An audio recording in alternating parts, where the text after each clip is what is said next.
ठीक है। तो क्या सीन है? अच्छा, किस किस का फर्स्ट डे आज वर्कशॉप? मोस्टली मोस्ट लोगों की वर्कशॉप है, ठीक है। अच्छा, वेब डेवलपमेंट में यह मेनली हमारी वेब डेवलपमेंट की वर्कशॉप है, जिसमें हमारा 6 मंथ का कोर्स है। मुझे जरा बताएंगे वेब डेवलपमेंट क्या चीज़ होती है? आपको कुछ आइडिया होगा? नहीं, किसी को भी आइडिया नहीं है? जिनका जिनका आज फर्स्ट डे है, वरना जिन्होंने लास्ट वर्कशॉप ली थी हमारी, उनको कुछ आइडिया हो गया होगा अब तक कि क्या होती है। आप मुझे बताएंगे यार, आप सबको बताएंगे, मुझे नहीं, सबको जरा बताएंगे कि वर्कशॉप ना वेब डेवलपमेंट क्या चीज होती है। सर, वेब डेवलपमेंट ये है कि जिसमें हम अपना वेबसाइट बनाते हैं, ठीक है, जिसमें हम जो अपना कंटेंट है वो मैनेज करते हैं। ग्रेट, तो ऐसे ही है। ये क्योंकि कंटेंट मैनेजमेंट सिस्टम होता है, तो वो हम उसके लिए जो है ना वो दो तरीके, या वर्डप्रेस यूज कर लें या वेब डेवलपमेंट जो कोडिंग इनकोडिंग के साथ। Exactly, good. आपका नाम क्या था? मेरा रफीक है जी, मुझे रफीक रफीक रफीक साहब, आपने ठीक बात की है। एक सेकेंड जी, अस्सलाम वालेकुम। मैंने मिस आपको लिंक शेयर कर दी है, आप वो आगे शेयर कर दें, ठीक है।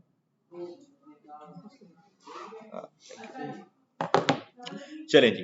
तो क्या सीन है जो हमारी वेब डेवलपमेंट है? अब वेब डेवलपमेंट आपने ठीक बात बिल्कुल कही है कि हम लोग इसके अंदर क्या है, अपनी वेबसाइट्स बना सकते हैं, उनको लाइव कर सकते हैं, लाइव करने के बाद में उनको डिप्लॉय करना है। लाइक कोई भी अगर हमारे बारे में आकर सर्च करता है तो हमारी वेबसाइट या खुद हम उसको मिल जाने चाहिए वहां पर जाकर। वेबसाइट डेवलपमेंट हमारी मिली यही चीज है। अक्सर लोग क्या काम करते हैं, वेबसाइट डेवलपमेंट यूज करते हैं, वेबसाइट बनाते ही इसलिए हैं ताकि वो जो है ना अपनी सर्विसेज सेल कर सकें, या फिर कह सकते हैं अपने बिजनेस को और एक्सपेंड कर सकते हैं। यहाँ पे अगर आप देखो, कोई भी अपना सॉफ्टवेयर हाउस उठाकर देख लो, उन्होंने क्या काम किया होगा उसमें, उन्होंने अपनी सर्विसेज सारी अपने पोर्टफोलियो वेबसाइट में लगाई होंगी कि यार हमारा, हम जो यहाँ पे सर्विसेज देते हैं ना, वो कुछ ये देते हैं। डिजाइनिंग हो सकती है, डेवलपमेंट हो सकती है, मार्केटिंग हो सकती है, डिफरेंट चीजें आ सकती है उसके अंदर आकर, ठीक है। अब वेबसाइट डेवलपमेंट के अंदर हमारे पास जो है ना टेक्नोलॉजीज काफी आ जाती हैं। और अगर आप सिर्फ कोडिंग की ही बात करो, वरना अगर आप कोडिंग की बात ना करो, अगर आप सीएमएस के ऊपर भी चले, जो आप बात करे थे कंटेंट मैनेजमेंट सिस्टम की भी, कंटेंट मैनेजमेंट सिस्टम मेनली हमारे पास होता है एक ऐसी चीज जिसमें आपको कोडिंग करने की जरूरत नहीं होती ज्यादा, ठीक है। आप उसमें क्या काम कर लेते हो, आप सिंपल ड्रैग करो, ड्रॉप करो, या थोड़ा बहुत कोड करके आपका जो है ना पूरी एक वेबसाइट बन के आ जाती है आपके पास। आपका कंटेंट मैनेजमेंट सिस्टम होता है, जैसे आपका वर्डप्रेस है, ये आपका कंटेंट मैनेजमेंट सिस्टम ही होता है। और जैसे एक मैंने भी बनाया था एक तरह का रेंटल पैनल के नाम से है, जो कि सिंपल क्या काम करते हैं, यूजर आकर अपनी ड्रैग ड्रॉप करके पूरी वेबसाइट बना सकता है, ठीक है। अब अगर आप देखो इसके अंदर रहकर, मुझे सिर्फ 1 मिनट दें, मैं इसको यूआरएल शेयर कर दूं।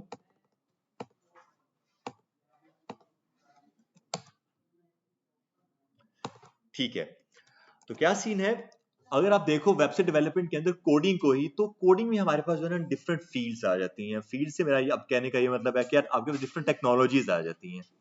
अब उन टेक्नोलॉजीज में मेनली हम लोग जो यूज करने वाले हैं, हम लोग मेनली यूज करने वाले हैं अपने मर्न स्टैक को। मर्न स्टैक है MERN, मर्न स्टैक। और मैं आप लोगों के लिए अपना जरा MS वर्ड ओपन कर रहा हूं, ताकि आप लोगों को जो है ना थोड़ा सा मैं इसके बारे में बता सकूं, गाइड कर सकूं, ठीक है। हमारा मेरे ये जो कोर्स है वो क्या है, वो है MERN, मर्न स्टैक। हमारा मेरे लिए कोर्स चलने वाला है इस चीज का। अब ये मर्न स्टैक चीज क्या होती है हमारे पास, अब एक एक करके जरा इसको देख लेते हैं। M4 MongoDB है ये, ठीक है। मेनली हमारी एक तरह की डेटाबेस होती है, और एक एक करके मैं इन सब के ऊपर आऊंगा कि है क्या क्या। E फॉर एक्सप्रेस है, MongoDB MO है ये, ठीक है। R में हमारे पास है रिएक्ट, ठीक है, रिएक्ट JS। और उसके बाद N में हमारे पास है नोड JS। हमारा पूरा का पूरा एक जो मर्न स्टैक है ना, वो क्या है, वो कुछ ये चीज होती है हमारे पास। अब सबसे पहले आते हैं हमारे पास M, जो कि MongoDB। अब MongoDB क्या चीज होती है? MongoDB आप कह सकते हो कि आपकी होती है डेटाबेस। मोंगो डेटाबेस का होता है, आप लोग देखते हो यार कि आपने अपना किसी भी तरह का कोई कॉन्टैक्ट का फॉर्म बनाया हुआ है, या मैं आप लोगों को एक कॉन्टैक्ट, मैं इसको जूम भी कर देता हूँ, और मैं आप लोगों को जो है ना एक फॉर्म दिखाना चाह रहा हूँ यहाँ पर, और मैं एक वेबसाइट दिखाना चाह रहा हूँ मेरे लिए आप लोगों को। कोड अपस्केल वेबसाइट करते हैं, और मैं इसको थोड़ा सा जूम भी कर देता हूँ।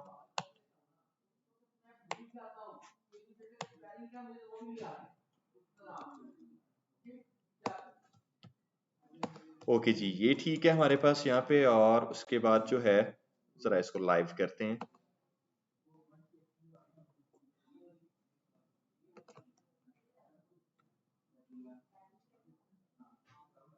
अब ये जो कोड लिखा ना, इसको ज्यादा समझने की जरूरत नहीं है, हम लोग आगे इस पर आने वाले हैं। अभी मैं सिर्फ आपको इसका जो है डिजाइन पूरा का पूरा वो दिखाने जा रहा हूँ कि यार ये है क्या चीज, बनाया बनाया क्या हुआ है इसके अंदर रहकर। CLS करते हैं, npm run dev कर देते हैं यहाँ पे आके। ठीक है,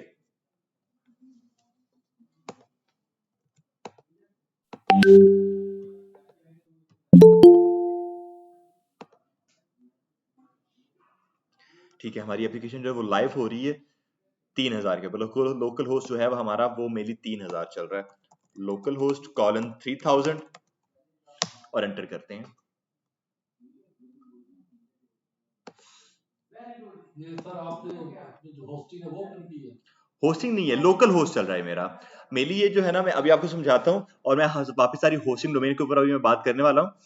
ये बेसिकली मैंने अपना कोड चलाया है और कोड मैंने अपने इसी में चला रहा हूँ। लोकल होस्ट चल रहा है, फ्री होता है? हाँ लोकली होस्ट चलता है ये। अच्छा, अच्छा जी, अब जरा यहाँ पे आ जाए, थोड़ा सा मैं नीचे स्क्रॉल करता जाऊंगा यहाँ पे और इसको ये कर देते हैं। ठीक है, मैं आ रहा हूँ यहाँ पर नीचे। एक कॉन्टैक्ट का फॉर्म नहीं होगा, इधर कॉन्टैक्ट के ऊपर क्लिक कर देते हैं हम लोग। ये है क्या सीन है हमारे पास, यहाँ पे आ रहा है एक तरह का कॉन्टैक्ट का फॉर्म। हम लोग बात कर रहे हैं अपने इस चीज की, मोंगोडीबी की। ठीक है, मोंगोडीबी हमारे पास कुछ ये चीज है। और मोंगोडीबी चीज क्या है, हमने क्या है हमारे पास एक तरह का ये पूरा का पूरा कॉन्टैक्ट का फॉर्म पड़ा हुआ है, जिसमें क्या है, नेम है, ईमेल है। इसको मैं थोड़ा सा जूम इन कर लेता हूँ, कर देता हूँ आप लोगों के लिए। सबको दिख रहा है ठीक से? ओके, ठीक है। तो क्या है, नेम है, ईमेल है, उसके बाद यूआई यूएक्स डिजाइन है, उसके बाद उसकी प्राइस है, मैसेज है। और यूजर आखिर क्या काम करता है, हारिस haris@gmail.com। ये एक तो बेसिकली एक तरह की पोर्टफोलियो वेबसाइट है, एक सॉफ्टवेयर हाउस की वेबसाइट डेवलपमेंट। और उसके बाद उसका जो बजट है वो ये है $500 to $1000 और टू डेवलप अ वेबसाइट। ठीक है, ऐसी मैंने कुछ यहाँ पे आके डेटा, रैंडम सा डेटा लिख दिया है। अब सीन कुछ ये है कि मैं जैसे ही आकर इस सेंड मैसेज के ऊपर क्लिक कर देता हूँ, होगा क्या वाली काम, होगा क्या, जो मैंने ऊपर ये डेटा अपना पूरा सारा ऐड किया है वो कहीं ना कहीं जाकर तो सेव हो रहा होगा ना उसका। ऐसा तो नहीं होगा कि बस मैंने इसको क्लिक कर दिया तो बस मेरा पेज ब्लैंक हो गया और कुछ हुआ नहीं है। वो डेटा कहीं ना कहीं जाकर सेव हो जाता है। वो जहां पर जाकर सेव होता है वो हमारा होता है मेनली डेटाबेस। अब हमारे पास क्या है, हम लोग जो अपनी डेटाबेस को यहाँ पे आके यूज करने वाले हैं वो है हमारे पास हमारी मोंगोडीबी। ठीक है, मोंगोडीबी हमारी डेटाबेस, जिसके अंदर हमारा ये सारा का सारा जो यूजर का डेटा होगा वो स्टोर हो रहा होगा। जैसे हम लोग अक्सर देखते हैं अपना कॉन्टैक्ट का फॉर्म बना होता है जिसमें name, email, password, confirm password करो, अपनी एज ऐड करो, अपना फोन नंबर ऐड करो, सबमिट कर दो। कर दिया सबमिट हमने, उसके बाद होता ही है हमारा पेज ब्लैंक हो जाता है। उसके बाद ऐसे ही होता है, क्या होता है, वो डेटा कहीं ना कहीं जाकर सेव होता है उनके सर्वर के अंदर। उनकी डेटाबेस बनी, उनके उसके ऊपर जाकर डेटा डेटा जो उनका सेव हो गया। फिर ये होता है कि आप जब उनके ऊपर जाकर हो जाते हो रजिस्टर, फिर आप लॉग इन कर सकते हो नेक्स्ट टाइम आकर। ऐसे कुछ सिस्टम बनते हैं। हम हमें नहीं पता उन्होंने बैकएंड पर कोडिंग क्या की हुई है, बस हम तो यही देख रहे हैं एज एन एक लेम यूजर। मैं अगर एक लेम यूजर हूं, मैं सिर्फ यही समझूंगा कि ठीक है यार, ये मेरा ठीक ठाक काम हो चुका है, मैं यहाँ पे रजिस्टर हो चुका हूँ। अब वो डेटा अगर डेटाबेस में सेव ही ना हो तो क्या मैं उसको लॉग इन कर पाऊंगा? जब मैं उनके डेटाबेस के अंदर जो है मैं स्टोर ही नहीं हूं एज एन यूजर, तो मुझे लॉग इन ही नहीं करेंगे, वो मुझे ऑथेंटिकेट नहीं करेंगे, आगे जाने ही नहीं देंगे। तो यहाँ पे इसीलिए हमें डेटाबेस की जरूरत है। हमारी जो एप्लीकेशन होती है ना, मैं बाकी तीनों चीजों पर बाद में आऊंगा, मैं पहले आऊंगा नीचे। और हमारी जो एक वेबसाइट होती है, website depends on 3 aspects mainly. ठीक है, हमारी जो एक वेबसाइट है वो मेरी 3 एस्पेक्ट के ऊपर डिपेंड करती है। मैं इसका फॉन्ट साइज थोड़ा सा बढ़ा लेता हूं आप लोगों के लिए। ओके, हमारी जो वेबसाइट वो मेनली 3 एस्पेक्ट के ऊपर डिपेंड करती है। अब वो कौन कौन से एस्पेक्ट्स हैं इस चीज के? इसका पहला एस्पेक्ट होता है हमारी वेबसाइट का, वो होता है हमारे पास डोमेन। अब डोमेन क्या चीज होती है हमारे पास यहाँ पे आके? डोमेन होता है हमारे पास हमारी जो एप्लीकेशन जो भी हमारी वेबसाइट है उसका एड्रेस प्रॉपर सारा का सारा, वो हमारी डोमेन होती है। अक्सर लोगों को इसकी ये कंफ्यूजन होती है या कि वो उसका नाम होता है, हमारी वेबसाइट का जो नाम है वो हमारी डोमेन है। ऐसा नहीं होता, हमारी जो डोमेन है वो हमारा होता है एड्रेस, कुछ इस तरह से। सही हो गया? नाम नहीं होता। अब नाम देखो, नाम क्यों नहीं होता? लेट्स सपोज मैं जाता हूँ मेरी एक वेबसाइट के ऊपर और मैं जाता हूँ google.com के ऊपर, एक वेबसाइट है google.com के नाम से, पर एक वेबसाइट है google.in के नाम से। मुझे जाना है इस वेबसाइट के ऊपर google.com, मुझे जाना है यहां पे, तो मैं .com जाऊंगा या .in जाऊंगा? .com जाऊंगा, ऑब्वियस है। तो ये जो गूगल है वो नाम तो उसका सेम रहा ना, बट उसका एड्रेस चेंज हो रहा है वहां पे जाकर। इसको आप ऐसे ले सकते हो कि हमारे पास जो है मल्टीपल रेस्टोरेंट्स हैं और हमने अगर अपने किसी भी क्लाइंट को इनवाइट किया हुआ है, लेट्स सपोज फैसल टाउन में डेरा डेरा रेस्टोरेंट है और कजाफी स्टेडियम में भी डेरा रेस्टोरेंट ही पड़ा हुआ, ठीक है? क्या सीन है, मैं अपने क्लाइंट को बुलाता हूँ फैसल टाउन वाले डेरा रेस्टोरेंट में, वो पहुंच जाता है कजाफी स्टेडियम वाले में, क्या हम लोग मिल पाएंगे आपस में? नहीं मिल पाएंगे, बिकॉज भले ही नाम सेम है पर एड्रेस तो डिफरेंट हो गया ना वहां पर जाके। तो हमारी जो डोमेन होती है वो एड्रेस होता है, ना कि उसका नाम। पहले तो अपनी ये कंफ्यूजन आप लोगों ने दूर करनी है, नाम नहीं है, ये हमारी वेबसाइट का एड्रेस होता है, ठीक है? पूरा जो होता है http:// उसके बाद google.com facebook.com, पूरा ये हमारा एड्रेस होता है। डन है यहां तक आके? जो इसका सेकंड एस्पेक्ट होता है हमारी वेबसाइट डिपेंडेंसी का, वो क्या होता है? वो होती है हमारी होस्टिंग। सेकंड एस्पेक्ट इसका बात कर रहा हूं मैं। अब ये होस्टिंग क्या चीज होती है? होस्टिंग मेनली हमारे पास होती है कि आप जो आपकी पूरी एक जो वेबसाइट है वो कहीं पर स्टोर होनी चाहिए, उसका सारा जो डेटा है वो कहीं पर स्टोर होना चाहिए आपकी वेबसाइट का, ताकि यूजर्स आपकी वेबसाइट के ऊपर आकर इंटरेक्ट कर सकें। अब इसको मैं कह सकता हूं कि जो होस्टिंग है वो कनेक्ट कर रही है मेरे यूजर को मेरे डेटाबेस के साथ, कनेक्ट यूजर विद डेटा। कह सकते हैं इसको ऐसे कि जो हमारी होस्टिंग है वो सिंपल मेरे यूजर को मेरे डेटा के साथ कनेक्ट कर देती है, एक ऐसा प्लेस है। और इस तरह हमारे जो होस्टिंग प्रोवाइडर्स हैं, जैसे हमारा AWS हो सकता है, मे भी आपने नाम सुना है Amazon वेब सर्वर का, जो हमें हमारी होस्टिंग दे देते हैं। जैसे हमारा GoDaddy भी, जो हमें डोमेन भी दे सकता है और होस्टिंग भी प्रोवाइड करता है। इस टाइम पे आके GoDaddy का नाम किसी ने सुना है? नहीं सुना? GoDaddy मेनली हमारे पास एक प्लेटफॉर्म ही है जो कि क्या काम करता है, आपको डोमेन्स दे रहा होता है। लेट्स सपोज मैं आपको यहाँ पे जाके दिखाता हूँ, मैं जाऊंगा मेरा GoDaddy के ऊपर, godaddy.com, ठीक है? एंटर।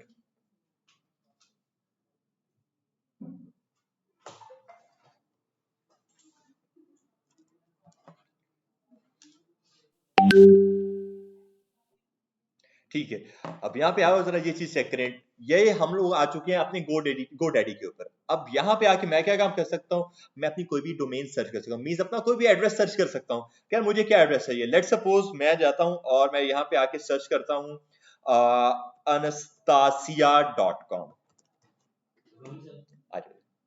anastasia.com क्या है? मैंने इसे सर्च किया, एंटर जरा करते हैं इस चीज को। क्या होगा अगर ये नाम अवेलेबल होगा, अगर ये डोमेन मेरी अवेलेबल हुई, वो मुझे यहाँ पे शो करवा देगा। हाँ, वेब की क्लास है, आप बैठ जाएं, ठीक है? तो क्या हुआ, अगर मेरी ये जो डोमेन है वो यहाँ पे अवेलेबल है, वो मुझे यहाँ पे शो करवा देगा। हाँ, ये बिल्कुल पड़ी है, 12,249 रुपए में आपको पड़ जाएगी, टैक्स डाल के तकरीबन 15,000 तक पहुंच जाती है, ठीक है? तो क्या सीन है, GoDaddy हमें हमारी डोमेन देता है और ये हमें हमारी होस्टिंग भी प्रोवाइड कर सकता है, दोनों काम ये कर सकता है। तो क्या सीन है, हमारी वेबसाइट जो हमारी होस्टिंग है वो सिंपल कनेक्ट कर रही है हमारे यूजर को हमारे डेटा के साथ आकर। ओके यहां तक आके? ठीक है। अब जो तीसरा एस्पेक्ट होता है, ये बात के साथ काम आता है, बात में पीके आता है, ये कोई अब देखिए उसमें अभी आने वाला था जो हमारा .com .pk .in .org .store, ये सारी चीजें आ जाती हैं, ये हमारी सब डोमेन्स होती हैं। अब डोमेन क्या है, वो तो मेनली हमारा एड्रेस हो गया पूरा का पूरा। अब सब डोमेन उसके ऊपर की होती है कि आगे आप क्या चीज ऐड करना चाह रहे हो, .com है .pk, क्या क्या चीजें। अब इसके ऊपर भी जो है ना, ये आपकी डिपेंडेंसी के ऊपर है कि यार आपका लेट्स सपोज एक ई-कॉमर्स टाइप का स्टोर है, ठीक है? तो उसके लिए आपके लिए प्रेफरेबल ये होगा, रिकमेंडेड ये होगा कि आप जो है ना स्टोर को यूज करो, ठीक है? अगर आप लोगों का एक तरह का सॉफ्टवेयर है किसी भी तरह का, या किसी तरह का एक रन टाइम है, आपके लिए प्रेफरेबल कि आप ORG को यूज करो, जैसे node.js.org है। नोड के ऊपर अगर मैं जाता हूं, नोड, तो आप लोग चेक करो इसकी क्या है, .org है, ना कि .com है इसके ऊपर, ठीक है? .org इसके ऊपर है। अब अगर इसी तरह से आप लोग जाते हो अपने वर्डप्रेस के ऊपर, वर्डप्रेस क्या है, .org है, लेकिन एक wordpress.com भी है, अगर आप लोगों को पता हो तो। एक हमारे पास wordpress.com भी होता है। वो सिंपल एक तरह की वेबसाइट उन्होंने बनाई हुई है उसी वर्डप्रेस को ही यूज करके, कुछ इस तरह से उन्होंने सर बनाई दी इसमें वो कोई वेबसाइट। ऐसा तो नहीं कि कोई जैसे अमेरिका के लिए काम लगता है और बाकी के लिए कुछ और अब चीज़? देखो नहीं, इसका इसके साथ कोई लिंक नहीं है कि ये एक स्पेसिफिक रीजन के लिए यूज हो रहा है, इसका ऐसा कोई बात नहीं है। बट यहाँ ये इसको कहा जा सकता है कि अगर डॉट पीके है ना तो उसकी एसईओ में मसला बनेगा हमें, अगर हम लोग इंटरनेशनली उसकी एसईओ करने जा रहे हैं तो। इंटरनेशनली से मेरा ये मतलब है कि अगर मेरी एक वेबसाइट है और मैंने उसके आगे लगा दिया है डॉट पीके, उससे होगा मेनली मसला ये कि वो चेक करेगा यार ये जो पूरा लेट्स सपोज सॉफ्टवेयर हाउस ये है वो चल रहा है मेरी पाकिस्तान के अंदर है, आउट ऑफ द कंट्री ये नहीं चल रहा है इस टाइम पे आगे। तो वहां पर थोड़ा सा मजा बनता है हमारी एसईओ के अंदर, लेकिन ये नहीं कहा जा सकता कि ये अगर ये इसके आगे डॉट पीके डॉट यूके ऐसा की चीजें लगी हैं तो वो उस रीजन के अंदर चल ही नहीं सकती हैं, चल सकती हैं बट एसईओ थोड़ी सी मुश्किल हो जाता है फिर वहां पर जाकर। ठीक है, आपकी जो एसईओ है वो सबसे बेस्ट होती है आपके डॉट कॉम के ऊपर ही। ओके ठीक है, तो ये हमने देखा हमारे दो एस्पेक्ट से, डोमेन, हमारी होस्टिंग। तीसरा मेन एस्पेक्ट वो क्या है, वो है हमारे पास हमारी डेटाबेस, जहां पर हमारे यूजर्स का या फिर कह लो हमारी पूरी वेबसाइट का ही डेटा स्टोर हो रहा होगा। तो कह सकते हैं इसको वेबसाइट डेटा स्टोरेज। ठीक है, तो मेनली हमारी वेबसाइट के जो है ये तीन एस्पेक्ट्स होते हैं कि आपकी जो वेबसाइट है वो इन तीनों एस्पेक्ट्स को मिलाकर बनती है, लाइव होती है। बनने में तो और बहुत सी टेक्नोलॉजी यूज होती हैं बट लाइव करने में मेनली हम लोग इन तीनों चीजों को यूज कर रहे होते हैं यहाँ पे आके। ओके, यहाँ तक आके सबको क्लियर है? अब लाइव करने की बात बाद में आ जाती है, अब पहले हमने अपनी एप्लीकेशन को बनाना है। पहली बात है कि पहले बन तो जाए उसके बाद ही लाइव करेंगे ना, ऐसे पहले लाइव कर दें ब्लैंक पेज लाइव कर दें क्या? तो अब बनाने के लिए हमारे पास क्या है, हमारे पास डिफरेंट टेक्नोलॉजी पड़ी हुई है। अब उन्हीं में जो है ना एक हमारे पास टेक्नोलॉजी आ जाती है, ये क्या है, मर्ज स्टैक। मर्ज स्टैक के बारे में हम लोग बात कर रहे हैं। वो क्या है, हमारे पास पहली तो चीजें हमारे पास हमारी मोंगोडीबी। मोंगोडीबी मैंने अभी आपको बताया हमारी ये डेटाबेस है जहां पर हमारी पूरी वेबसाइट का या हमारे यूजर्स का जो डेटा है वो स्टोर हो रहा होगा किसी ना किसी तरह से, हमारी डेटाबेस वो होने वाली है। आगे एक और चीज आ जाती है, एक्सप्रेस आ जाता है एक चीज, वो जो है हमारा एक सर्वर होता है। सर्वर आप कह सकते हो जो हमारी रिक्वेस्ट को एक्सेप्ट करता है, आपकी वेबसाइट काम किस तरह से कर रही है। आपकी अगर एक वेबसाइट है वो किस तरह से आपके साथ इंटरेक्ट कर रही है, आप लोगों से मेरा एक क्वेश्चन है, किस तरह से आपके साथ वो इंटरेक्ट करती है, सर्वर के लिए किसके सर्वर के जरिए। लेट सपोज मैं आता हूं यहाँ पर और मैं यहाँ पे लिख देता हूँ मेरा google.com, कुछ ऐसे मैंने लिखा, एंटर किया, मैंने मेरे क्रोम ब्राउजर के ऊपर आकर क्या काम किया, google.com एंटर प्रेस किया और एक सेकंड में मेरे पास ये गूगल की वेबसाइट आ चुकी है, मुझे कोई मसला नहीं बना यहाँ पे आके। बट बैकएंड पर इसका पूरा का पूरा प्रॉपर प्रोसेस चला है। वो प्रोसेस क्या चला है इसका, आपका ब्राउजर जो भले ही आप जो भी आप ब्राउजर यूज कर रहे हो, मैं क्रोम यूज कर रहा हूँ, आप सफारी यूज कर सकते हो, फायरफॉक्स यूज करो, जो मर्जी यूज करो, ओपरा यूज कर लो, जितने भी ब्राउजर हैं आपके, आपका ब्राउजर हमेशा एक रिक्वेस्ट भेज रहा होता है आपकी उस वेबसाइट के सर्वर के ऊपर। लेट्स सपोज मैंने क्रोम से भेजी है, मैंने क्रोम से एक रिक्वेस्ट भेजी है गूगल के सर्वर के ऊपर कि भाई एक मुझे google.com की वेबसाइट आप लाकर यहाँ पर दे दो। गूगल का जो सर्वर है वो चेक करेगा फिर कि यार ये बंदा जो है ये बंदा ठीक तो है, कोई हैकिंग वाला का सिस्टम तो नहीं करा मेरे साथ, किसी तरह की ये जो है स्क्रिप्ट तो ऐड नहीं करा मेरी इस वेबसाइट में आकर। ये सारे काम वो चेक करते हैं उसी 1-2 सेकंड्स के अंदर आकर, जो हमें वेट करवा रहा होता है वो चेक करते हैं। अगर वो सब चीजें उसको ठीक मिल जाती हैं फिर वो कहता है ठीक है मैं इसको ये वेबसाइट दे देता हूँ यहाँ पे जाके। उसे एक सेकंड में, मुझे एक सेकंड लगा यहाँ तक पहुंचने में, उस एक सेकंड में उसने जब ये सारा काम चेक कर लिया फिर उसने मुझे ये डैशबोर्ड पूरा अपना प्रॉपर शो करवा दिया। तो ये क्या चीज है, हमारे पास ये एक सर्वर है, हमेशा हमारी वेबसाइट कुछ इस तरह से काम करेगी, एक रिक्वेस्ट जाएगी उसका रिस्पॉन्स हमारे पास आ रहा होगा, मेनली सिर्फ ये काम। सही है, हम कह सकते हैं कि एक्सप्रेस जो है वो एक सर्वर वर्किंग है। एग्जैक्टली कह सकते हैं। ठीक है, और एक्सप्रेस प्योर सर्वर भी नहीं है, एक्सप्रेस सर्वर बनाने के लिए एक और टेक्नोलॉजी है, हेल्प करता है एक्सप्रेस सर्वर बनाने में, वरना हमारा जो मेनली सर्वर बनाता है वो नोड जेएस है। नोड जेएस जो है वो हमारा सर्वर बनाता है, एक रन टाइम है हमारी जावास्क्रिप्ट का, बट जो हमारे पास एक्सप्रेस है वो उसी नोड जेएस की थोड़ी सी हेल्प आउट करता है, क्या आपके कोड को थोड़ा सा इजी कर देता हूं, आप अपना सर्वर बना लो बस। तो नोड जेएस और एक्सप्रेस दोनों एक साथ काम करते हैं, बगैर नोड जेएस के एक्सप्रेस कुछ भी नहीं है। तो नोड और एक्सप्रेस एक साथ काम करते हैं। हाँ जी, ठीक है। तो हम लोग बात करते हैं कि यार एक रिक्वेस्ट गई है हमारे ब्राउजर से और उसका रिस्पांस आया है हमें यहाँ पे कुछ इस फॉर्म में।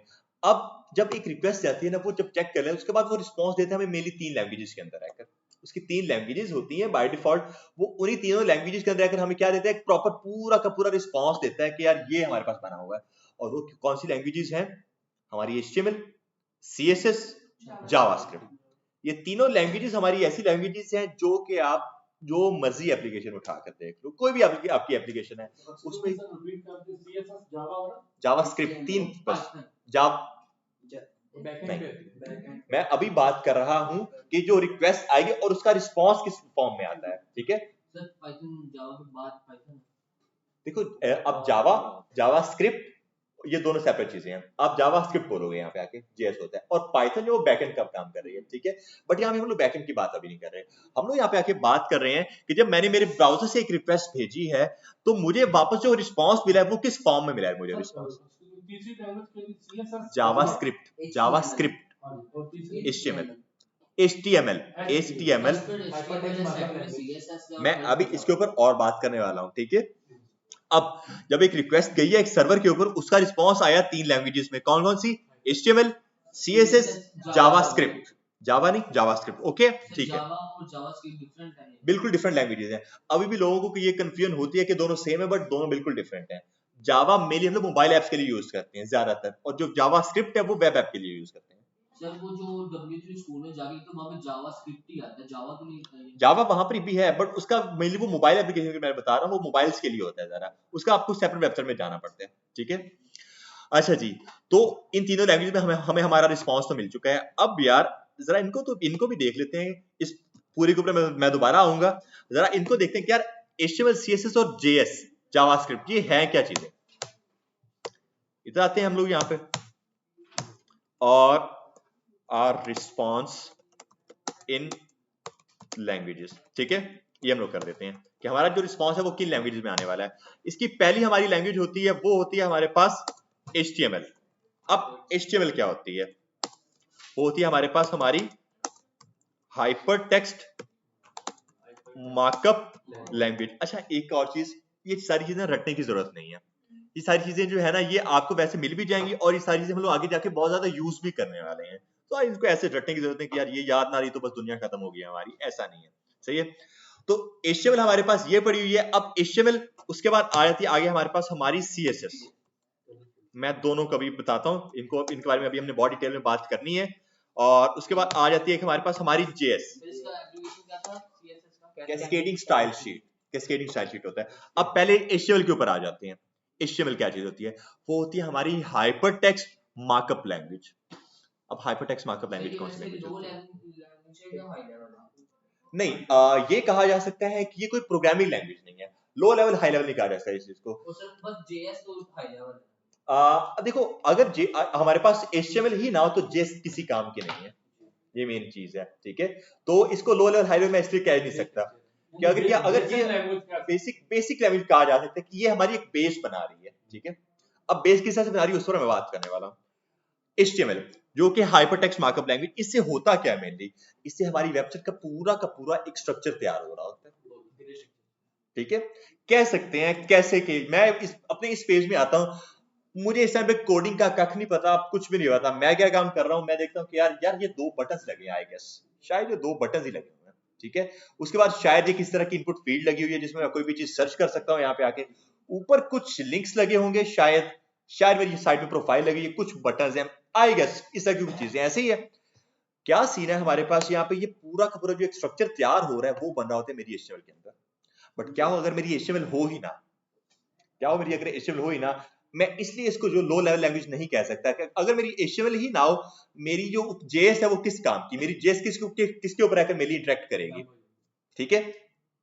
इसको आप कह सकते हो जो हमारी HTML है ना, आप इसको एज एन एग्जांपल ले सकते हो आपकी ह्यूमन बॉडी का स्केलेटन, ठीक है। सॉरी, आपकी ह्यूमन बॉडी एक होती है, आप अपनी पूरी की पूरी ह्यूमन बॉडी को कंपेयर करो अपनी वेबसाइट के साथ, ठीक है। तो आपकी वेबसाइट और आपकी ह्यूमन बॉडी एक चीज है, जो हमारी HTML है एक पूरा स्केलेटन हो सकता है आपकी ह्यूमन बॉडी का, ठीक है। यहां तक आके CSS क्या चीज होती है? CSS होती है कैस्केडिंग स्टाइल शीट। इसकी जो फुल फॉर्म है वो है कैस्केडिंग स्टाइल शीट, कुछ इस तरह से। अब ये कैस्केडिंग स्टाइल शीट ये हम लोग किस लिए यूज करते हैं? ये हम लोग यूज करते हैं अपने उसी स्ट्रक्चर को स्टाइलिंग देने के लिए, ब्यूटीफुल बनाने के लिए, एग्जैक्टली जैसे कि ये है, बटन्स को थोड़ा सा कह लो कि बैकग्राउंड कलर मिला हुआ, इनका जो फॉन्ट साइज वो थोड़ा सा कम है, इसका फॉन्ट साइज ज्यादा है। जो मेरी इनपुट फील्ड है इसको थोड़ा सा शेडो मिला, अगर आप लोग देखो तो थोड़ा सा इसको बॉक्स शेडो मिला हुआ है, नीचे चेक करें, सही है। तो ये जितनी भी चीजें ये हमारी स्टाइलिंग के अंदर है, कह सकते हैं रंग रोगन कह सकते हैं इस चीज को, ठीक है। क्या हमारी वेबसाइट है उसके ऊपर जितना भी मेकअप हो गया सारा वो उसकी स्टाइल के अंदर आ जाता है।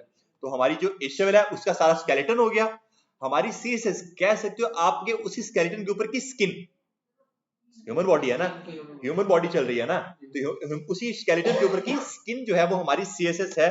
तो कह लो स्टाइल ऑन स्केलेटन, ये हम लोग कह सकते हैं इस चीज को। क्या हुआ सर अगर स्किन है तो फिर स्किन के ऊपर तो रंग रोगन नहीं होता ना। नहीं, स्किन एग्जांपल मैं आपको एक दे रहा हूँ कि यार जो हमारी जो HTML है ना, जो हमारी HTML है वो सिर्फ स्केलेटन है। स्केलेटन किस तरह से, सिर्फ हड्डियां ढांचा कह सकते हैं। एक कार की भी एग्जांपल ले सकते हैं, बट पहले मैं इस एग्जांपल के ऊपर आऊंगा। हमारे पास क्या है, एक तरह की हड्डियां ढांचा है, एक पूरा स्केलेटन हड्डियों ढांचों से मिलकर बना है ना, ठीक है। लेकिन अगर उसके ऊपर जो है हमारी स्किन ना हो, फिर भी हमारे ढांचे को कोई फर्क पड़ेगा क्या? स्किन हमारे पास है किस लिए? उसी ढांचे को थोड़ा सा खूबसूरत बनाने के लिए, कवर करने के लिए, खूबसूरत बनाने के लिए, ऐसे ही है। उसके बाद आप उस स्किन के ऊपर भी थोड़ा सा मेकअप करके उसको भी थोड़ा और स्टाइलिश कर बना सकते हो, कह सकते हो ऐसे, ठीक है। इस तरह से आपकी जो कार की एग्जांपल है, कार की एग्जांपल आपकी हो सकती है, उसके ऊपर की पूरी जो मेटल की बॉडी है वो उसका स्केलेटन हो सकता है उसका, ठीक है। उसके बाद उसका जो कलर आ सकता है हमारे पास, वो आप उसकी स्टाइल CSS बोल सकते हो उस चीज को, सही है यहाँ तक आके, ठीक है।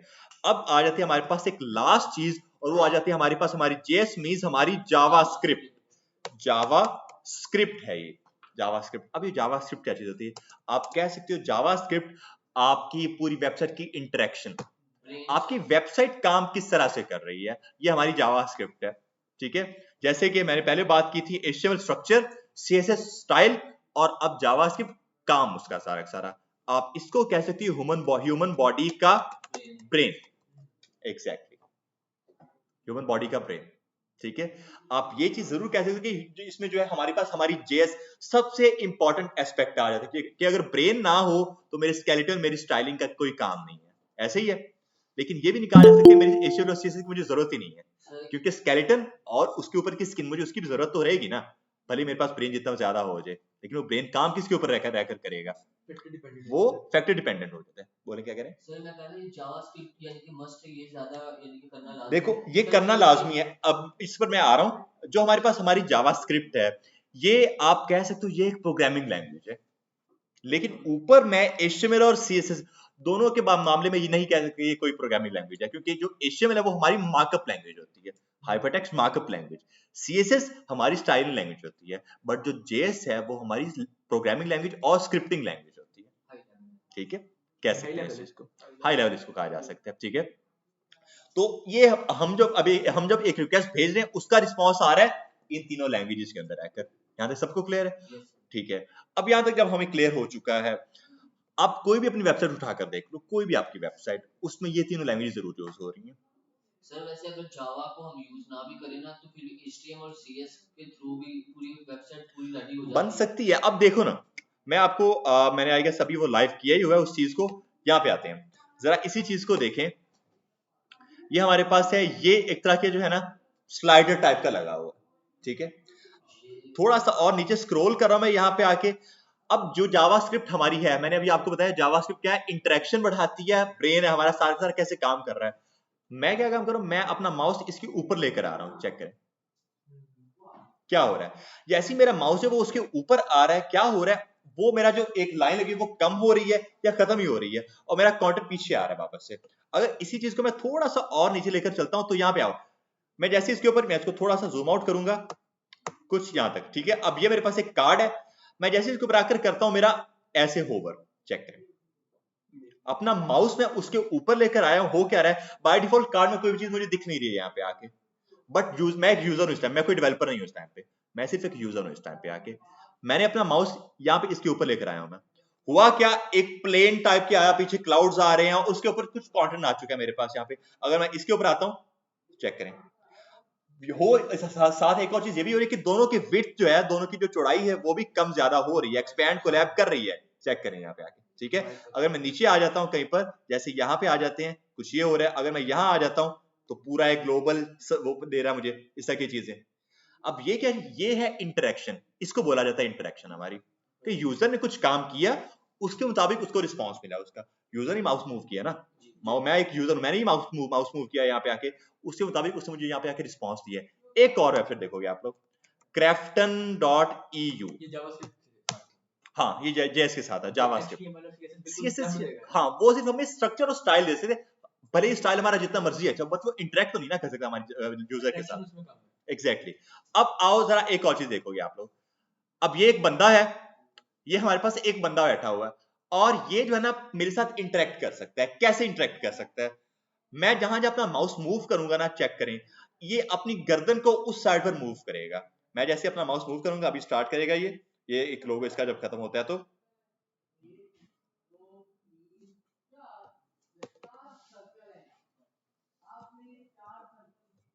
क्या हो गया, रुक ही गया, उठेगा उठेगा उठ जाएगा। ये जो है मेनली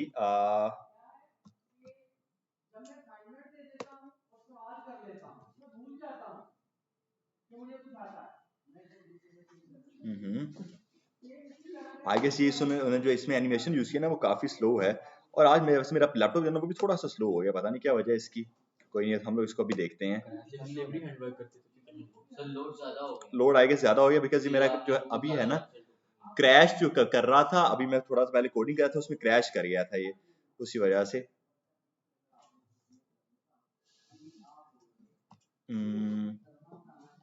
चलो यार इसको छोड़ो, एक और आप एग्जांपल ले सकते हो, heapway.netlify के ऊपर, netlify डॉट है, ठीक है, heapway.netlify.app हमारे पास आ चुकी है, सही है। ये मैं उसका एक लाइव वाला यहाँ पे आपको दिखा रहा हूँ, हमारे पास वेबसाइट आती है, तो इसमें आपने देखा है इंटरेक्शन को, मेरे पास इंटरनेट नहीं आ रहा,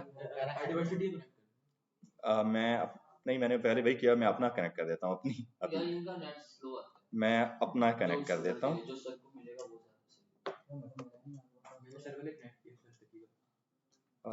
ठहर जाए, मैं अपना कनेक्ट कर देता हूँ, कनेक्ट कोई मसला नहीं है। सबका हो जाता है।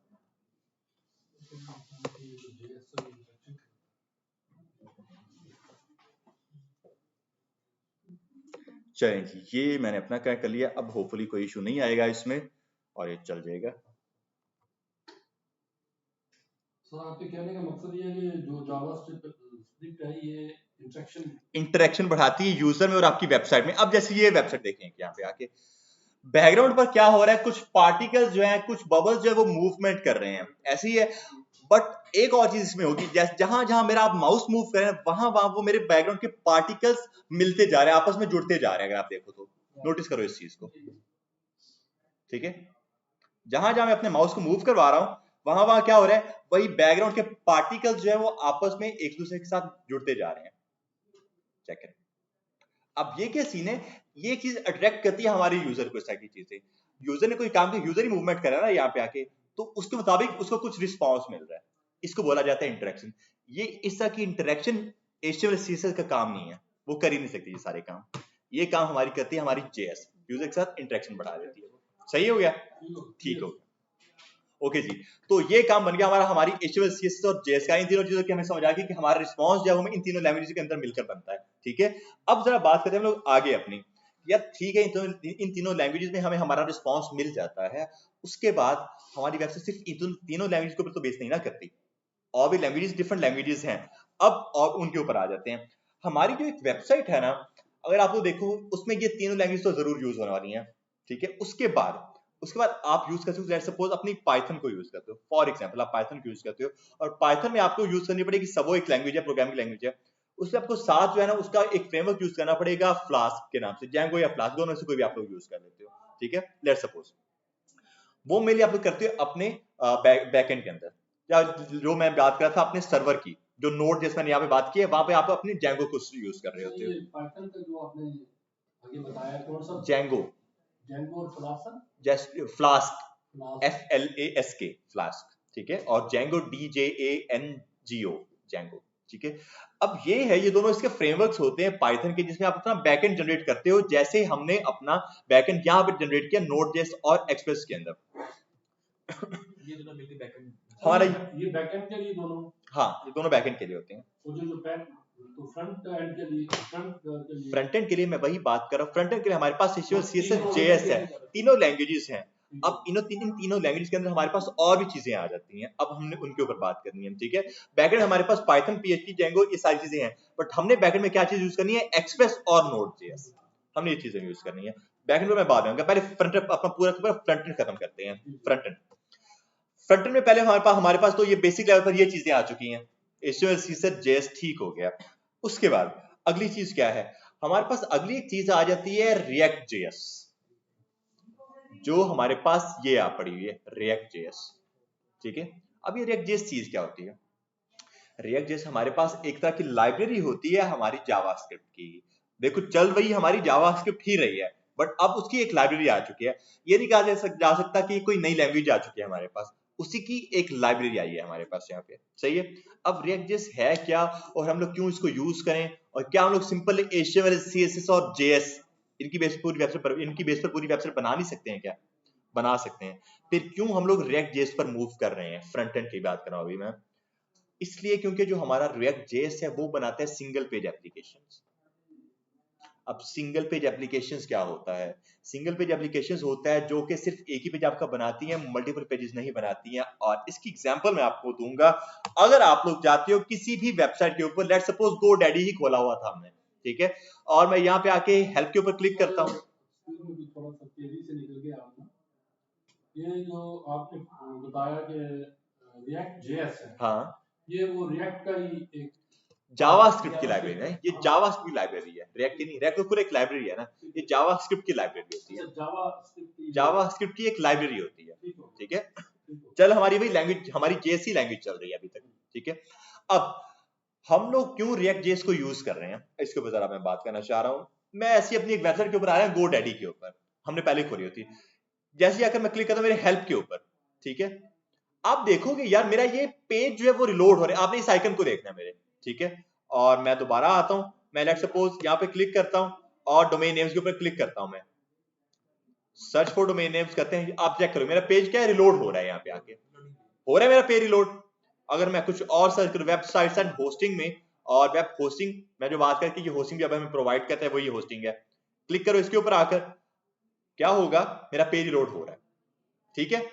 अब इसको हम लोग नहीं बोल सकते single page application, single page application ये नहीं होती, ये है multiple pages application. Multiple pages application हमेशा आपकी स्लो होगी as compare to single page application.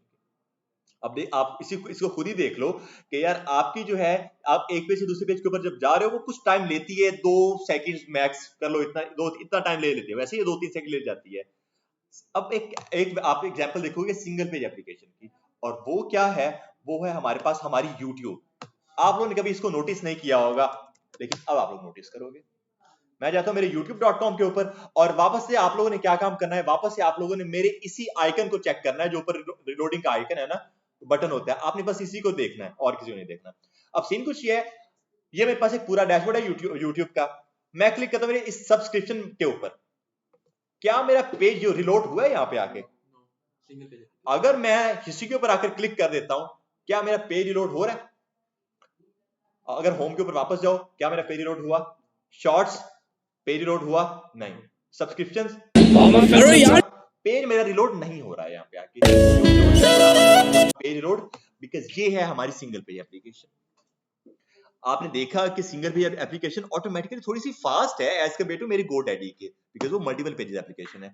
जब आप एक पेज से दूसरे पेज के ऊपर कभी मूव करते हो ना, वो हमेशा आपका टाइम ले लेगी, लेकिन अगर आपका पेज ही एक है तो अंदर आपका सिर्फ कंटेंट चेंज हो रहा होगा, पूरा पेज चेंज नहीं हो रहा, और फिर आपकी एप्लीकेशन फास्ट हो जाती है। React.js हमारा कुछ यही काम कर रही होती है, React.js हमें हमारी सिंगल पेज एप्लीकेशन बनाकर दे देती है, ठीक हो गया। और React.js है क्या, हमारी लाइब्रेरी है, सिंपल, ये है कि वो बाद वेबसाइट है जो सिंगल पेज वेबसाइट्स होती है, बिल्कुल ऐसे ही है, उसमें बेशुमार पेजेस होते हैं, वो क्या चक्कर है? पेजेस उसमें भी एक ही होता है, बट कंटेंट चेंज हो रहा होता है। मैं वही बात कर रहा हूं। अब यहाँ पे देखो ना, आप देखेंगे, आप कहेंगे यार ये मेरे पास एक पूरा प्रॉपर डैशबोर्ड है, अगर मैंने क्लिक किया मेरी हिस्ट्री के ऊपर, एक कुछ अब इस तरह से डैशबोर्ड आ चुका है मेरे पास, लेकिन आप ये नहीं कह सकते कि पूरा पेज चेंज हो चुका है, मेरा कंटेंट चेंज हो रहा है यहाँ पे आके, ठीक है। या आप जो बात करें वो भी यही बात होती है, अगर आपके पास मल्टीपल पेज, जैसे अगर आप इसको देखो, मेरे पास 10-20 पेजेस का यहाँ पे कंटेंट है, ऐसे ही है, किसके ऊपर भी क्लिक किया उसका कंटेंट शो हो जाएगा। बट ये कंटेंट आ रहा है ना कि पूरा का पूरा पेज फेच करके दे रहा है। सर इतनी पड़ा है कि जिसके मजीद आगे 10 पेज हमें नजर आ रहे हैं, ये फाइलें नजर आ रही हैं। पेज, इसको ये नहीं कहा जा सकता कि पेज इतना बड़ा है, इसको ये कहा जा सकता है कि आपका जो कंटेंट है ना वो उन्हीं पेजेस के अंदर पड़ा हुआ है, बट उस कंटेंट को फेच करके ला रहे हैं कुछ स्पेसिफिक कंटेंट को अपने पास, बस ये कहा जा लेकिन सकता वो है इस पूरे चीज पेज पे नजर आ रहा होता है ना कंप्यूटर को। हाँ, ये कहा जा सकता है इस चीज को, ठीक है। तो ये कुछ सीन है, जैसे आपकी फेसबुक है, फेसबुक भी आपकी सिंगल पेज एप्लीकेशन ही है। एग्जैक्टली अगर आप उसको अपने लैपटॉप पर ओपन करते हो वो भी पेज को रिलोड नहीं होने देती है। इसी तरह से आपका इंस्टाग्राम, आपका व्हाट्सएप, सारे सिंगल पेज एप्लीकेशन है। लेकिन उसमें देखें कितना मटेरियल होता है, मटेरियल कितना ज्यादा है, वही तो मैं बात कर रहा हूँ। फिर भी वो हमारे क्रैश नहीं करते हैं, स्लो नहीं हो जाते हैं, वो अपनी सेम स्पीड पर काम कर रहे हैं, बिकॉज वो सिंगल पेज एप्लीकेशन पर होती है। अगर उन्हें भी किसी और पेज के कई और पेज के ऊपर जाना पड़े, वो भी क्रैश कर सकते हैं या फिर वो स्लो हो सकते हैं। तो फिर इसका सर मतलब ये है जो लेटेस्ट जितनी भी वेबसाइट्स बन रही है वो सिंगल पेज ही होंगी। मोस्टली आप कह लो कि 90% वेबसाइट इस टाइम पर भी, पहले जिन्होंने अपनी वेबसाइट बनाई हुई है ना, वो भी अब उसको अपडेट कर रहे हैं सिंगल पेज के अंदर। फेसबुक भी पहले मल्टीपल था। आपका फेसबुक भी खुद, आपका जो फेसबुक है ना 2004 में जब ये बनाया गया था, मार्क जकरबर्ग ने बनाया था, ये उस टाइम पे मल्टीपल पेजेस पर था, सिंगल पेज तब था ही नहीं है। अब ये सिंगल पेज है, और इसको सिंगल पेज उन्होंने बनाया 2012 के 2013 में, ठीक है। क्योंकि जो आपकी रिएक्ट जेएस है, उन्होंने पूरी एक कहानी चलाई है बैकग्राउंड में पूरी, जो आपकी रिएक्ट जेएस है वो खुद फेसबुक ने ही निकाली है।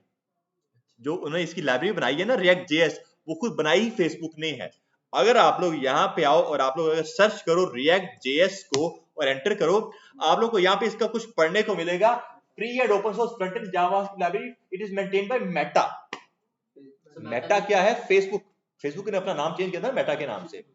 तो ये जो हमारी पूरी रिएक्ट की लाइब्रेरी है, वो इसमें मेंटेन की जा रही है फेसबुक के ही थ्रू। इसको बनाया ही फेसबुक ने था 2012 में, क्योंकि 2010 की बात, 2007 से 2010 की बात है ये।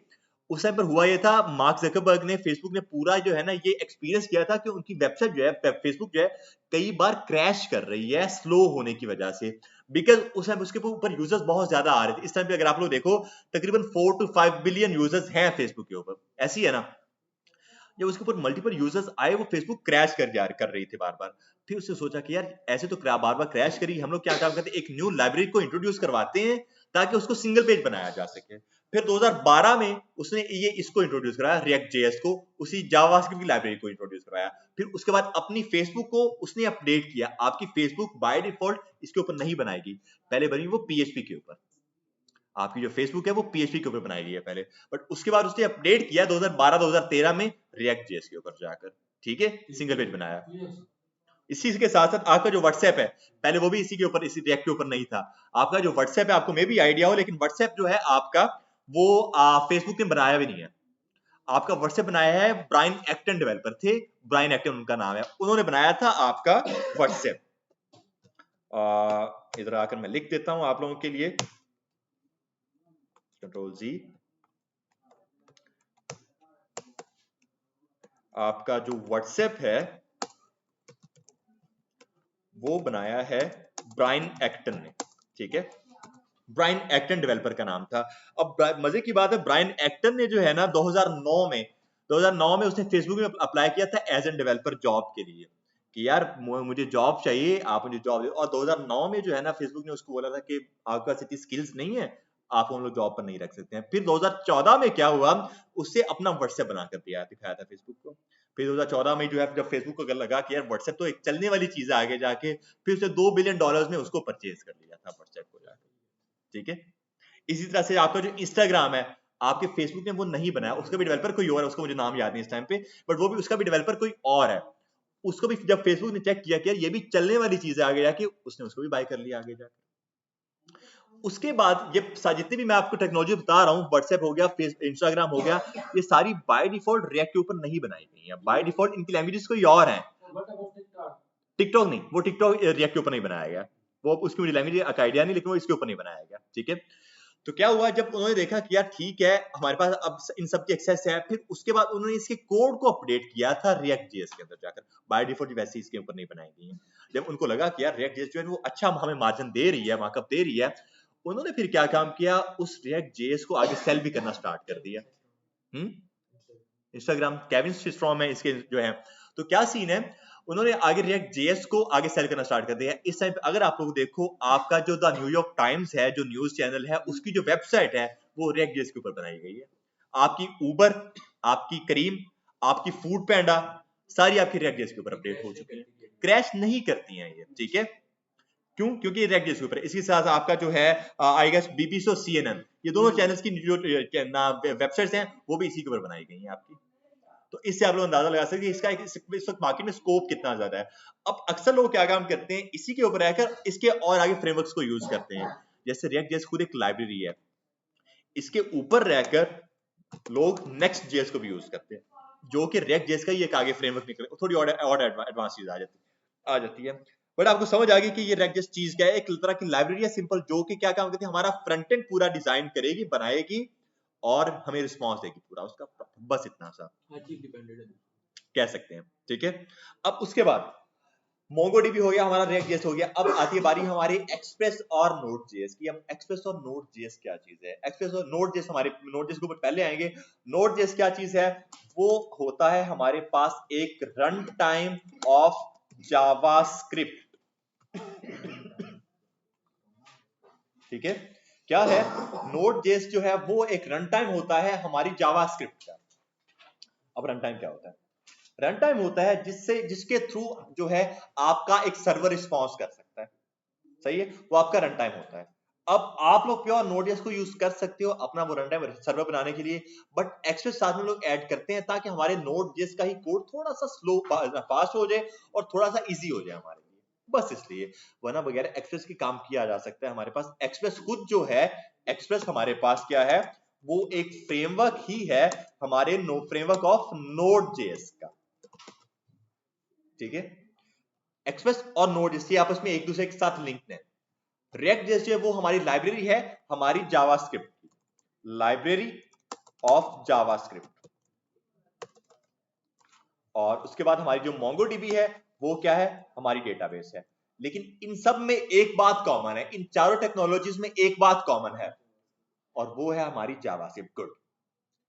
इसलिए मैं बोल सकता हूं कि जावास्क्रिप्ट जो है वो एक हाई लेवल लैंग्वेज है, कि वो सबसे इंपॉर्टेंट काम कर रही है, हमारा बैकएंड भी बना रही है, हमारी डेटाबेस भी बना रही है, और हमारा सर्वर फ्रंट एंड भी बना रही है, हर एक चीज बना रही है। HTML, CSS और जावास्क्रिप्ट ये सारी आप बेस कह सकते हो इस चीज की, कि अगर हमें इन टेक्नोलॉजीज के ऊपर जो है मूव करना है, इन सब के ऊपर अगर हमें मूव करना है, तो हमें पहले हमारी बेस सेट करनी पड़ेगी, और वो बेस है ये HTML, CSS और JS, ठीक है। आगे सब समझ सबको, ठीक है। तो ये हमारा मेरे लिए पूरा का पूरा एक कोर्स चलने वाला है, 6 मंथ का जो होने वाला है, मन स्टैक का कोर्स, जिसमें हम लोग पहले देखेंगे अपनी HTML, CSS और JS के बेसिक्स को। HTML, CSS तो हम लोग अपने एडवांस में लेकर जाएंगे HTML और CSS को। JS के बेसिक्स कवर करने के बाद हम लोग मूव करेंगे इसके एडवांस के ऊपर, क्योंकि ये सारे एडवांस टॉपिक्स हैं इसके, इंक्लूडिंग Node.js। मैंने उसको टारगेट नहीं किया, बट इंक्लूडिंग Node.js जो है, सारे हमारे जो है इसके इंपॉर्टेंट टॉपिक्स और एडवांस टॉपिक्स आ जाते हैं हमारे पास, ठीक है। और इस पे अगर आप लोग देखो ना, तो मार्केट में, पाकिस्तानी मार्केट में देखो, इंटरनेशनल मार्केट में देखो, सबसे ज्यादा डेवलपर जो एक पे ले रहा है वो आपका मनस्टैक डेवलपर पे ले रहा है सबसे ज्यादा। इसकी जो है approximately I guess $75,000 to $80,000 international market की बात कर रहा हूं मैं, पर एनम सैलरी होती है $75,000 to $80,000। और अगर पाकिस्तान में ही आप बात करें तो मिनिमम 1 से 1.5 साल का बंदा जो है ना, तकरीबन 1.5 लाख तक लेता है इसका। कहा जा सकता है कि as compare to PHP, as compare to python, ये स्टैक मुश्किल है, ये जरूर कहा जा सकता है। इसीलिए जो है ना, इस पर ज्यादा फोकस किया जाता है, और इसी की आगे नई टेक्नोलॉजी निकल कर आ रही है हमारे पास मार्केट में। ऑब्वियस है, PHP भी लैंग्वेज है, पाइथन भी लैंग्वेज है, दोनों बैकएंड में ही यूज करते हो। ये जावास्क्रिप्ट है। अब देखो, अगर आप ये स्टैक यूज करते हैं, इसका आपको फायदा क्या है, कि आप अपनी जावास्क्रिप्ट को फ्रंट एंड में भी यूज कर रहे हो एज एन रिएक्ट जेएस, और आप अपनी जावास्क्रिप्ट को बैकएंड में भी यूज कर रहे हो एज एन नोड.js और एज एन एक्सप्रेस। आपको सिर्फ अपनी एक ही लैंग्वेज यूज करनी है, जावास्क्रिप्ट, सारे काम हो जाएंगे आपके। बट अगर आप बैकएंड में कोई और चीज यूज करते हो, जैसे पाइथन, PHP, आपको 2-3 लैंग्वेज और साथ ऐड करनी पड़ेंगी, क्योंकि मुश्किल हो जाता है अक्सर, ठीक है। सर ये ज्यादा देखा गया कि पाइथन के पीछे लोग भाग रहे हैं। देखो, पाइथन का मसला ये है, पाइथन में मेनली बैकएंड बन रहा है हमारा, ठीक है, बैकएंड बन रहा है हमारा पाइथन में, उसका इशू है ये है। अगर हमें अपना फ्रंट एंड बनाना है, हमें जेएस को तो यूज करना ही पड़ेगा, मैंने आपको बताया क्योंकि हमारा रिस्पॉन्स ही आ रहा है हमारी जेएस के अंदर, वो हमें यूज करनी पड़ेगी। बस फिर वहां पर हमारे पास वापस यही आ जाएगा, पाइथन भी मैं सीखूं, फिर मैं अपनी जावास्क्रिप्ट को भी सीखूं, ठीक है। एचटीएमएल और सीएसएस तो मुझे सीखनी है क्योंकि वो मेरी बेस है। मसला वहां पर बन जाता है। और आपकी जो पाइथन है ना, वो मेनली आपकी एआई के लिए बनाई गई है, आर्टिफिशियल इंटेलिजेंस के लिए आपकी पाइथन बनाई गई है। जो आपकी जावास्क्रिप्ट है उसका मेनली पर्पज ही आपकी वेबसाइट डेवलपमेंट था, इसको बनाया ही आपकी वेबसाइट को डेवलप करने के लिए था। ये है कि इसके लिए इसके साथ आप इसको हैकिंग में यूज कर सकते हो, ऑब्वियस है यूज कर सकते हो, एआई में जेएस की बात कर रहा हूं अभी मैं, पाइथन इसको एआई में यूज कर सकते हो, गेम डेवलपमेंट में यूज कर सकते हो, हर जगह यूज कर सकते हो अपनी जावास्क्रिप्ट को। बट मेनली इसको बनाया गया था इस चीज के लिए, वेबसाइट डेवलपमेंट के लिए। तो मैं ये समझाऊं कि अगर वेबसाइट की चूंकि किस्में होती हैं, अगर तो वेबसाइट कोई गेमिंग पर्पस के लिए हाँ। है या जिसमें आर्टिफिशियल इंटेलिजेंस इस्तेमाल होगी, तो फिर वो पाइथन करती है। नहीं पाइथन नहीं, अगर अब ये स्टैक आ जाते हैं, फील्ड्स आ जाती हैं। अगर आप गेम डेवलपमेंट कर लेते हैं, गेम डेवलपमेंट इस टाइम पे मार्केट में जो है ना सबसे ज्यादा फेमस लैंग्वेज है वो सी शार्प है। सी शार्प और सी प्लस प्लस, इन दोनों लैंग्वेज पर आपकी जो बड़ी बड़ी गेम्स बनाई गई, जैसे कि आपकी पबजी, लेट्स सपोज पबजी जो है वो आपकी सी प्लस प्लस के ऊपर बनाई गई है। आपकी जो है कॉल ऑफ ड्यूटी वो सी शार्प के ऊपर बनाई गई है। जो आपकी बड़ी गेम्स है ना वो उनके ऊपर बनाई गई। आपकी जो GTA 5 है जो अभी आई है, और उसके अलावा जो अभी एक और गेम आई थी आई गेस साइबर पंक, शायद आपने नाम सुना होगा साइबर पंक का, ठीक है, एक पीसी गेम है ये सारी आपकी सी शार्प के ऊपर, और इनको इसके साथ उन्होंने अपना इंजन यूज किया होता है अनरियल इंजन के नाम से, ठीक है। तो आपने अगर गेम डेवलपमेंट करनी उसके लिए मेन आपके पास लैंग्वेज ये दो आती है, सी प्लस प्लस या सी शार्प। पाइथन में अगर आप देखोगे ना, पाइथन में आपके पास ये सीन है, आपकी हैकिंग की फील्ड आगे और बात चली जाती है पाइथन में, एथिकल हैकिंग की फील्ड, आपकी एआई की फील्ड, आपकी रोबोटिक्स की फील्ड, ये फील्ड कुछ इस तरह की फील्ड्स आ जाती है हमारे पास पाइथन के अंदर रहकर वापस। और पीएचपी जो है ना, पीएचपी को मैं प्रेफर कभी भी नहीं करता, बिकॉज इस टाइम पर पीएचपी की वेबसाइट सारी की सारी अपडेट की जा रही है दूसरी लैंग्वेजेस के अंदर, क्योंकि पीएचपी क्रैश कर रही है इस टाइम पे। पीएचपी कहा जा सके कि डेड हो चुकी है या हो रही है, ठीक है। तो पीएचपी जरा रेकमेंडेड नहीं है। जावा के ऊपर ग्रिप करने के बाद पीएचपी पे मूव करने के 1.5 साल के बाद कह सकते हैं थोड़ा सा, आपको ऐसे मूव करने की जरूरत नहीं है, क्योंकि ये मैं आपको गारंटी दे रहा हूं कि आप किसी भी आप जाओगे ना किसी भी कंपनी में, तो आपको नहीं कहेंगे आपको पीएचपी नहीं आती, आपको नहीं रखेंगे। आप लोग अगर होगे कि हमें जावास्क्रिप्ट आती है और उनका काम भले ही पीएचपी का होगा, वो बोलेंगे ठीक है आप आ जाए हमारे पास, वो अपने कोड को अपडेट कर देंगे जावास्क्रिप्ट के अंदर, पीएचपी में वो रहेंगे ही नहीं कभी भी, ये मेरी गारंटी है, ठीक है। क्योंकि पीएचपी आप देख लो सब मोस्टली जो काफी पुरानी लैंग्वेज में आ जाते हैं ना, वो पीएचपी आपकी आ जाती है, इसलिए उसकी वो जो टेक्नोलॉजी थी वो थोड़ी पुरानी हो चुकी है इस टाइम पे। अब ये है कि उसके फ्रेमवर्क्स को यूज किया जाता है, जैसे लारावेल हो सकता है हमारे पास, लेकिन वो कुछ वैसा काम नहीं कर पाता जैसे हमारी प्रॉपर लैंग्वेजेस कर सकती हैं, तो इसलिए उसको लोग रेकमेंड नहीं करते हैं, प्रेफर नहीं करते हैं, सही है। तो ये हमारे पास एक पूरा रोड मैप चलने वाला है इस पूरे 6 मंथ के कोर्स में, जिसमें हमने देखना है अपने इस पूरे प्रॉपर मर्ज स्टैक को, जिसमें हमने HTML CSS JS, उसके बाद ये हमने स्टैक अपना स्टार्ट करते हैं, सही है। अब आप लोगों से मुझे क्या चीज चाहिए, लैपटॉप सबके पास है ना, लैपटॉप सबके पास है। अब आप लोगों ने क्या काम करना है, आप लोगों ने जाना है अपने ब्राउजर में और आप लोगों ने अपना डाउनलोड करना है एक सॉफ्टवेयर को, वो है IDE। IDE क्या होता है, आपका इंटीग्रेटेड डेवलपमेंट इन्वायरमेंट होता है, कि जहां पर रहकर आप अपना कोड लिखते हो, और वैसे हमें कुछ कहीं ना कहीं तो अपना कोड लिखना ही है ना, तो हमें यूज करना है अपना एक IDE, और मैं यहाँ पे आके IDE अपना यूज करूंगा VS कोड के नाम से, विजुअल स्टूडियो कोड इसका नाम है, ठीक है। तो मैं करूंगा यहाँ पे आके download visual studio code, simple इसका डाउनलोड प्रोसेस है। आप लोग यहाँ पे आओ, ये पहले बटन के ऊपर क्लिक करो, ये बेसिकली माइक्रोसॉफ्ट की तरफ से बिल्कुल फ्री में आपको मिल जाएगा, ये यहाँ पर क्लिक करें इसके ऊपर। आप में से अगर कोई मैक या लाइनक्स के ऊपर भी है तो आप लोग उनके लिए इनको डाउनलोड कर सकते हो, गुड है, हाँ ये ठीक है। आप लोग जो है उनके लिए इनको डाउनलोड कर सकते हो। मैं विंडोज के लिए तो मैं विंडोज के ऊपर क्लिक करूंगा, बट मेरे पास ये पहले से डाउनलोडेड है। आप लोग बस इसके ऊपर क्लिक करोगे, आपका और सिंपल डाउनलोड हो जाएगा, और कुछ भी आपको करने की जरूरत नहीं होगी, ठीक है। बंद नहीं करना है, इंस्टॉल करना है उसके बाद, ठीक है। तो क्या सीन है, जब आपका ये डाउनलोड हो जाता है उसके बाद आप क्या काम करोगे, उसके बाद आकर आप उसको इंस्टॉल करोगे। मेरे पास यहाँ पे पड़ा होगा VS कोड, ये पड़ा हुआ है, उसका सेटअप जो मैंने डाउनलोड किया है वो ये मेरे पास पड़ा हुआ है। मैं आपको इंस्टॉलेशन प्रोसेस इसका दोबारा बता देता हूँ, इंस्टॉल आपको किस तरह से करना है। इसको एंटर करोगे आप लोग यहाँ पे आके, ठीक है, और वो मेरा पहले से चल रहा है बिकॉज मैंने नीचे पहले उस पर मैं कोड कर रहा था, ठीक है। इसको कैंसिल करो, मैं इसको दोबारा से आपको इंस्टॉल करके बता देता हूँ, और मैं अगर इंस्टॉल करता हूँ तो मुझे कोई मसला नहीं होगा। अगर कोई नई अपडेट्स आई है तो वो अपडेट मुझे मिल जाएंगी, ठीक है। इसको आप एक्सेप्ट कर लो, बस ये सारा रीड करना हो तो कर लेना, मैंने कर ली है, नेक्स्ट कर लेते हैं इस चीज को आकर। उसके बाद अगली क्या चीज है, ये एक इंपॉर्टेंट चीज है।